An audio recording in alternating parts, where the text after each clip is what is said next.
What's up everybody, it's Phillip here, and I'm here with another video about Fortnite, and I want to do something different. Instead of posting a game or some highlights, I was thinking about doing a tutorial for you guys. You know, try to teach you my ways, how I do things, and how to get better. So, let's get into it. So I made a list of 10 steps on how to get better and how to finish a game strong and start off good.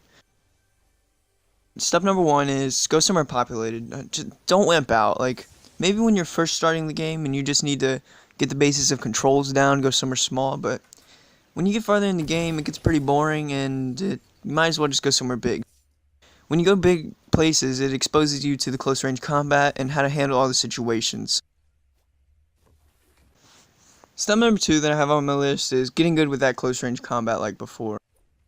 Go to the big places and find what you can. You're not always going to get a shotgun or something close range like that, so you're going to have to work with what's given to you.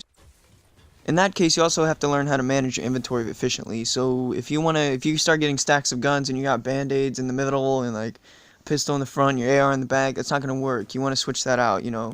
Put your ARs in the front, meds in the back, so everything's kind of smooth. Keeping everything smooth just makes you a better player, and it'll help you get past those difficult points when you're in that tough situation.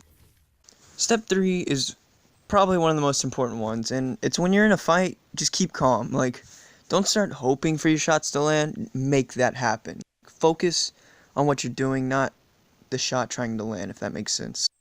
In that sense, you have to be confident in yourself. It's all a mental game. Whoever can hold the longest without breaking will win the fight.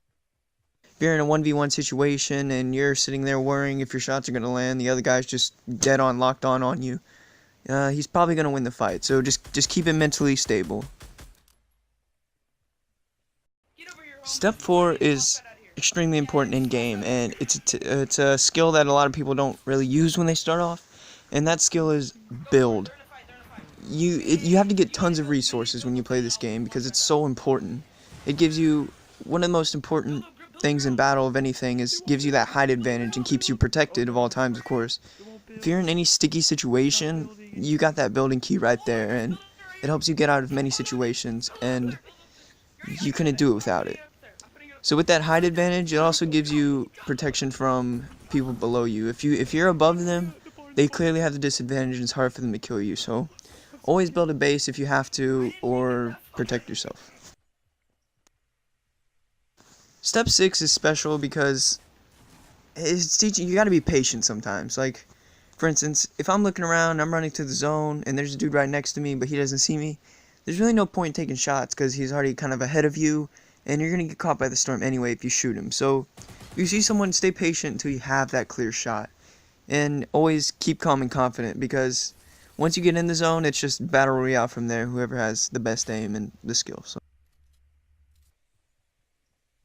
Step 7 is important because now we're getting towards the end game of Fortnite. So, for instance, if 10 people are alive and the circle is getting small, this is what you need to do. You need to build a good base in the circle.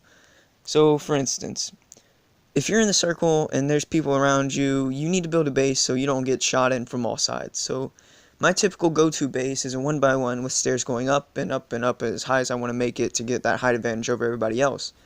So in that case, you don't always want to keep your head peeked up though, because there's people with snipers all around you, and you be looking at one guy and then you get shot from like behind you, and it's just frustrating. So when you build your base, don't just stand around and start running around peeking everybody. Just stay low and keep aware of your surroundings unless somebody rushes you.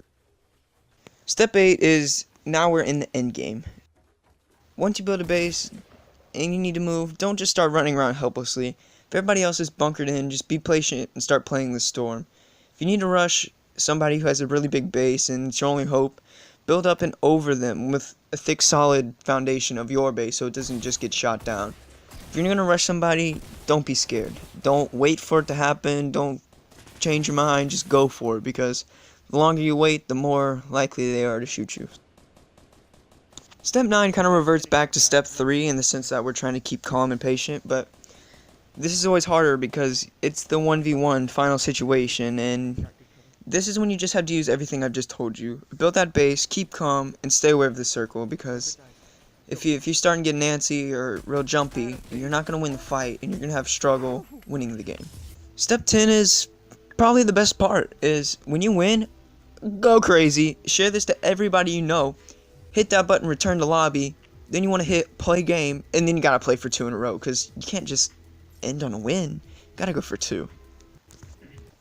I threw in a bonus tip here, because I feel like it's really important, and it's probably my favorite one so far. So, when you're playing Fortnite, or really any game, have something to play for. If you're just wasting your time on video games for absolutely no reason at all, then you're just throwing away your life. I represent Christ through all I do, and doing it in video games is just another outlet I can plug into to spread the love Jesus has given me. And what's crazy about that is you can have that love as well. A verse that pinpoints this perfectly is Zephaniah 3:17. The Lord your God is in your midst, a mighty one who will save. He will rejoice over you with gladness. He will quiet you by his love. He will exalt you with loud singing. This verse just nails it. Like, when you read the first line, it says, your Lord is in the midst, a mighty one who will save. That he's here for you. He's here to save you. He's the creator of everything, but he's bringing himself down to our level so that we can come up to him. The second verse is special too, because it says he'll rejoice over you with gladness. Not only is he going to save us, he's going to be happy about that. He's going to be so ecstatic that in the next line, he will quiet us by his love. We'll be so speechless, and he will exalt us with loud singing. Like, it'll be the craziest thing if you just accept that he is the Lord of all. He's here for you. He died for us. And there's nothing more that we can do because we'll be so speechless. It's so powerful that we will be completely in awe of his wonder. And he loves you that much. So that's all I got for today, guys. I hope you enjoyed the video.